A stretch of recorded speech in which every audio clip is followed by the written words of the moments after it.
अशा कोणत्या 2 सवयी मी स्वतःला लावून घेतलेल्या आहे ज्याने माझं रोजचं काम अगदी कमी वेळेत पूर्ण होते आणि मी आज तुम्हाला सांगणार आहे। तर चला।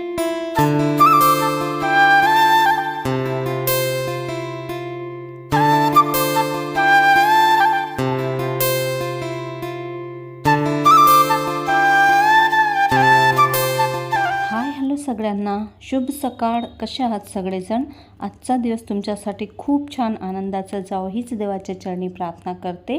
स्वागत आहे तुमचं माझ्या मराठी ब्लॉग चॅनलमध्ये। तर अगदी सकाळची वेळ आहे, म्हणजे अजून 7च वाजलेले आहेत आणि टिफिन करण्याची घाई सुरू आहे। सकाळ सकाळी आपल्या सगळ्याच बायकांची खूप जास्त घाई गडबड होत असते आणि आज मी तुम्हाला अशा 2 सवयी सांगणार आहे ज्याने माझं घरातलं काम अगदी सोपं होऊन जाते आणि त्या सवयी कोणत्या आहेत त्या पुढे सांगतेच मी तुम्हाला। टिफिनमध्ये आज मला भेंडीची भाजी बनवायची होती, तर भेंडी तर मी रात्रीच कापून ठेवलेली होती, त्यामुळे मग सकाळी टिफिन लवकर बनलं जाते। आणि भेंडीची भाजी बरेच जण वेगवेगळ्या पद्धतीने बनवत असतात। कुणी कांदा घालून बनवते, कुणी टमाटर घालून बनवते, पण मी अगदी साध्या सोप्या पद्धतीने भेंडीची भाजी बनवते। त्यामध्ये तेलामध्ये मोहरी आणि जिऱ्याची फोडणी घालते आणि लसूण मात्र भेंडीच्या भाजीमध्ये जास्त घालते, त्याने भेंडीची भाजीची टेस्ट खूप छान लागते। लसूण आणि हिरव्या मिरच्या मी कापूनच घालत असते भेंडीच्या भाजीमध्ये आणि लसूण हिरवी मिरची चांगली लालसर झाली की त्यामध्ये मग हळद टाकायची आणि भेंडी टाकायची आणि मस्त मिक्स करून घ्यायचं आणि फक्त यामध्ये धण्याची पूड टाकायची, म्हणजे धण्याची पूड टाकली की भेंडीची भाजी खूप छान टेस्टी लागते। तर मी अशा प्रकारेच भेंडीची भाजी बनवते। काही जणांना बघा भेंडीची भाजी चिकट असते ना, त्यामुळे त्यामध्ये लिंबू पिळून टाकत असतात जेणेकरून त्याचा चिकटपणा निघून जातो, पण मी अजिबात लिंबू टाकत नाही कारण की मला नाही आवडत, थोडीशी खटाश येते त्यामुळे। पण काय करायचं ना, चिकटपणा घालवण्यासाठी भेंडीची भाजी ना अगदी लो फ्लेमवरती होऊ द्यायची। आधी थोडीशी फ्लेम मीडियम ठेवायची आणि मग नंतर अगदी लो फ्लेमवरती भाजी शिजू द्यायची आहे। बघा अगदी चिकटपणा त्याचा निघून जातो। ही एक टिप समजा तुम्ही, भाजीला थोडा पण चिकटपणा राहत नाही आणि खूप छान टेस्टी बनते भेंडीची भाजी। मी तर नेहमी अशीच बनवत असते, त्यामुळे माझी भाजी जराही चिकट होत नाही। आणि बघा आता इकडे खिडकी जवळच गॅस आहे ना, त्यामुळे ह्या 2 बरण्या मी इकडे ठेवल्या होत्या मिठाच्या आणि एकमध्ये मी एक्स्ट्राचंच काही थोडेफार पाऊच उरतात ना, तर त्यामध्ये मी ठेवून देते। तर त्यासुद्धा आज मला घासायच्या होत्या कारण की तेलाचे शिंतोडे वगैरे उडतात इकडे खिडकीजवळ असल्याने, तर थोड्याशा चिकट होऊन जातात त्या। तर बघा, आणि आज मला साबुदाण्याची खीरसुद्धा बनवायची होती। माझ्या मुलाला खायची होती, त्याला आवडते ना, त्यामुळे सकाळ सकाळी त्याला नाश्त्यासाठी मी इकडे साबुदाण्याची खीरच बनवून देत आहे आणि एकीकडे कणिकसुद्धा मळून ठेवली होती मी। जोपर्यंत आपण भाजी बनवतो ना तोपर्यंत कणिक आधीच मळून ठेवायची आणि त्यानंतर भाजी बनवायला घ्यायची। त्यामुळे काय होते ना, 5-10 मिनटापर्यंत कणिक चांगली मोडली जाते आणि मग पोळ्यासुद्धा मस्त नरम होतात। तर ही सुद्धा एक टीप आहे बघा, तुम्ही जर असं केलं नसेल तर नक्कीच करून बघा। 5 ते 10 मिनटापर्यंत कणिक आधीच आपल्याला मळून ठेवायची आणि तेवढ्या वेळात आपले बाकीचे कामंही होऊन जातात, म्हणजे भाजी बनवायची असली तर भाजी होऊन जाते किंवा मग दुसरी कामंही होऊन जातात। तर मी नेहमी असंच करत असते। किचनमध्ये जेव्हाही आपण घुसलो की अशी छोटी छोटी प्लॅनिंग करून ठेवायची, म्हणजे आपले कामं अगदी पटापट होऊन जातात। आणि बघा आता मला चपात्या तर बनवायच्या होत्या पण गॅस रिकामा नव्हता, त्यामुळे आता रात्रीची जी भांडी घासून ठेवली होती ना ती सगळी मी शिक्यामध्ये लावून घेते रात्रीची। बघा एवढी जास्त भांडी निघतात ना माझी, जसा परिवार मोठा असला की तेवढं मग भांडीसुद्धा जास्त निघतात। चहा पाण्याची म्हणा, संध्याकाळच्या किंवा नाश्त्याची म्हणा, संध्याकाळी छोटी मोठी भूक लागते तर नाश्त्याची म्हणा किंवा मग संध्याकाळच्या स्वयंपाकाची म्हणा किंवा जेवणाची म्हणा, एवढी सगळी भांडी मी रात्री एकत्रच घासते आणि बघा एवढी सगळी भांडी निघतात। आता सगळी सकाळी जसा वेळ मिळतो ना तशी मी लावून घेते सगळी भांडी आणि मग आता टिफिन झाला की लगेच मग मी मशीनमध्ये कपडेसुद्धा लावून घेते। सकाळची जेवढंही कामं असतात ना माझी तेवढी मी अगदी एका पाठोपाठ एक काम करण्याचा प्रयत्न करते। सकाळचा वेळ मी अजिबात वाया घालवत नाही। एकदाचा आपण का मोबाईल बघण्यामध्ये बिझी झालो की मग आपली कामं तशीच रेंगाळत पडत राहतात, त्यामुळे सकाळी मी अजिबात मोबाईल हातामध्ये घेत नाही, एका पाठोपाठ एक लगेच सगळी कामं पटापट उरकून घेते। त्यामुळे माझी सकाळची सगळी कामं 10 काय 10:30 पर्यंत सगळी होऊनच जातात आणि एवढा टाइम टेबल मी ठेवलेलाच आहे। 10 किंवा 10:30 पर्यंत माझी सगळी कामं आवरलीच गेली पाहिजे, नाहीतर एकदा जर आपण बसलो की मग 5-10 मिनटं मोबाईल जर मचळत बसलो तर मग तो 5-10 मिनटाचा वेळ अर्धा तास किंवा 1 तास कुठं होऊन जातो कळतच नाही आणि मग आपल्याला कामांनासुद्धा उशीर होतो. त्यामुळे सकाळी मोबाईल हातात न घेता सकाळची सगळी कामं आपण पटापट निवडली पाहिजे. सकाळचा एकदाचा टिफिन गेला की मग बाकीची कामं मी अगदी पटापट आवरून घेते. आता इकडं मशीनला कपडे लावून घेतले आणि आता माठसुद्धा धुवून स्वच्छ भरून घेते आणि त्यानंतर सगळं किचनही क्लीन करून घेईल आणि मग माझी देवपूजाची वेळही होते. त्याआधी मी सगळं घर झाडून लादी पुसून घेते आणि मग मी देवपूजा करते. तर बघा ना, आपल्या सगळ्या स्त्रियांची घरातली कामं तर रोजची तीच असतात. झाडू, भांडे, लादी पुसणं, स्वयंपाक करणं, भांडी घासणं, कपडे धुणं.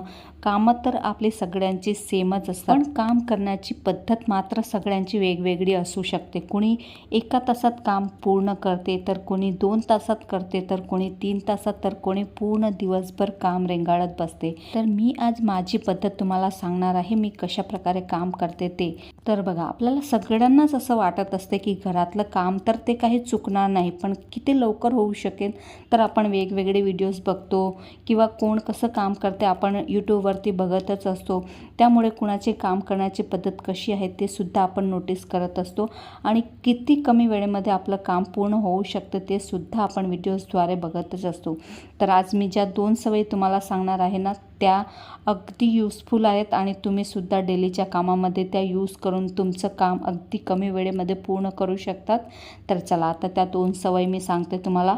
तर बघा, एक आहे पहिली सवय ती म्हणजे, तर बघा, जेव्हा आपण काम करायला सुरुवात करतो ना, तेव्हा फक्त आपलं मन कामामध्येच आपल्याला लावलं पाहिजे. तेव्हा ते काम अगदी पटकन होते. नाहीतर काम तर आपण करत राहतो, पण डोक्यात मात्र आपले दुसरेच विचार सुरू असतात. त्यामुळे काय ना, एकतर कामालाही उशीर होतो आणि धड ते काम हे आपलं लवकर होत नाही. त्यामुळे जे काम आपण करत असतो, आपलं मन म्हणा किंवा डोकं म्हणा, आपलं त्याच कामामध्ये लागलं पाहिजे. दुसरे कुठलेही विचार आपल्या डोक्यामध्ये येऊ द्यायचे नाही. तेव्हा ते काम अगदी परफेक्ट होते आणि एकाच वेळी आपल्याला एकच काम करायचं असं नाही. थोडीशी प्लॅनिंग करून जर तुम्ही कामं केली तर अगदी पटापट कामं होतात. फक्त आपल्या डोक्यामध्ये दुसरे कसलेच विचार यायला नको. फक्त आपलं मन कामामध्येच लागलं पाहिजे. आणि बघा, आता दुसरी तर अगदी महत्त्वाची सवय आहे माझी आणि ती सवय तर मला असं वाटतं सगळ्यांनीच फॉलो करायला पाहिजे. बघा, आपल्या घरामध्ये कामं तर भरपूर असतात. एक केलं की दुसरं काम आपलं लगेच उभं होऊन जाते. कामं तर कधीच संपणार नाही.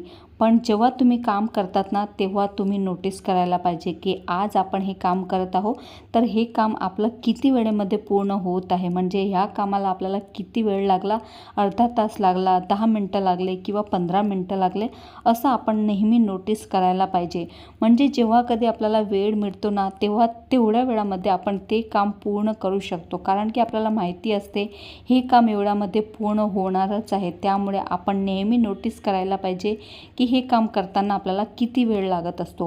म्हणजे बघा, आता स्वयंपाक करायला जर आपण आधी प्लॅनिंग करून ठेवलेली असली तर अर्धा तासात आपला स्वयंपाक होऊन जातो आणि जर प्लॅनिंग केलेली नसली तर 1 तासही लागू शकतो किंवा 1.5 तासही लागू शकतो. त्यामुळे नेहमी टाईम आपल्याला नोटीस करायला पाहिजे. कोणतंही काम करायला बसले की आपण ते नोटीस करायचं की हे काम करताना आपल्याला किती वेळ लागू शकतो. त्यामुळे आपल्या लक्षात राहते आणि मग दुसऱ्यांदा आपण जर ते काम करायला घेतलं तर आपल्याला माहिती आहे एवढ्या वेळामध्ये हे काम झालंच पाहिजे.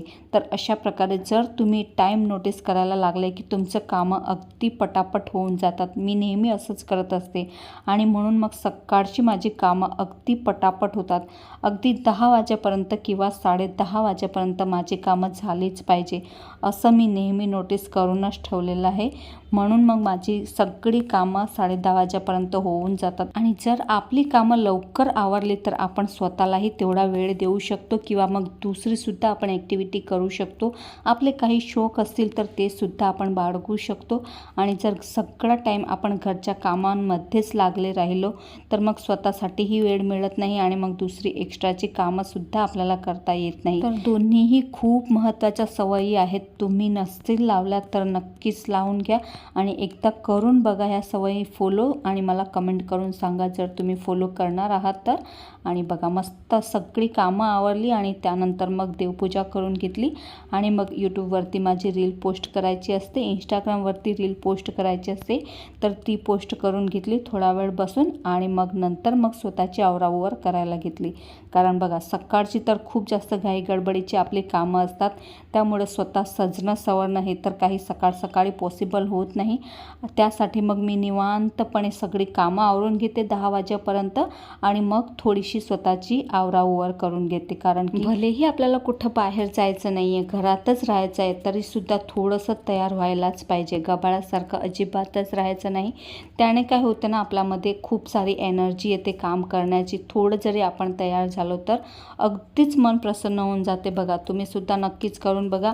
आणि त्यानंतर मग मी थोडासा नाश्ता करून घेते. तसं मला नाश्ता करायची काही सवय नाही आहे, पण आता मी थोडीशी जास्तची काळजी घ्यायला लागली आहे माझी, म्हणून मग थोडासा नाश्ता करून घेते.